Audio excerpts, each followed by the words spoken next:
Le flyboard à air, c'est pas du tout un fake. Je sais qu'il y a beaucoup de gens sur internet qui pensent ça, mais non, c'est le fruit de 4 ans de travail, de gros développement. C'est le fruit d'une passion, d'une équipe. Donc on a eu un rêve il y a 4 ans qu'on a créé le flyboard, c'est de propulser un humain dans les airs sans aucune contrainte, sans tuyau, sans eau, sans jet ski. Et après beaucoup d'efforts, on y est arrivé. Alors c'est né de quoi cette envie là, ce rêve? Moi j'ai toujours eu le rêve de voler depuis tout petit. Et bon, j'étais fan des Marvel, de tous les comics. Et puis bon, après le flyboard c'était cool, mais c'est vrai qu'il y a toujours ce jet ski, il y a toujours ce tuyau, donc c'est plus un engin de sportif, c'est pour prendre du plaisir, pour se faire plaisir avec. Mais après c'est vrai que pour moi, se déplacer un peu comme Iron Man, ça a toujours été un rêve. Et on sent quoi quand on est là-haut?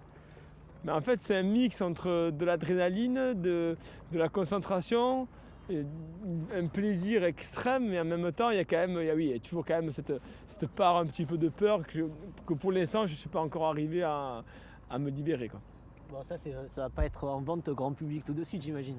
Non, c'est un produit, pour l'instant on ne sait pas encore à quoi il va être destiné. On travaille sur d'autres prototypes, sur d'autres produits qui utilisent la même technologie qui eux seront vendables, du moins dans un futur assez proche.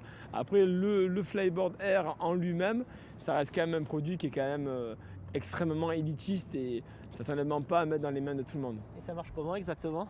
En fait, il y a un propulseur en fait, à turbine, un peu comme les avions. Et ça fonctionne avec du kérosène, du jet A1.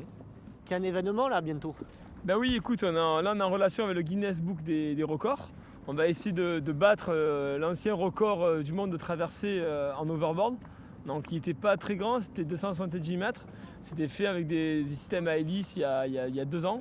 Donc nous aujourd'hui on va essayer de battre le record au moins par 10 et de faire à peu près entre 2,7 et 3 km, donc partir de Carry-le-Rouet et d'atterrir dans le port de Saucé-les-Pins. Donc ça reste quelque chose d'un peu extraordinaire, donc si les gens sont dans le coin, je vous invite à venir voir ça.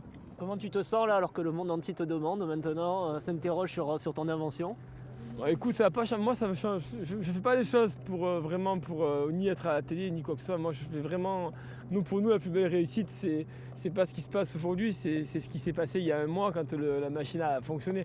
Après, c'est vrai que c'est cool que les gens apprécient ce qu'on fait, puisque ça nous permet d'aller plus loin, d'avoir plus de budget, pour continuer à innover.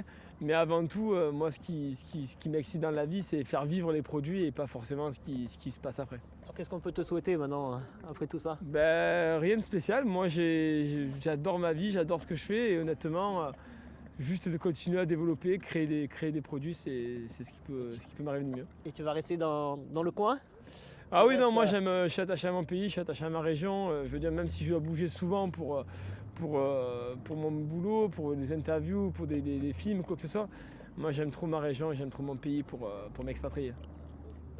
Bonne suite. Merci.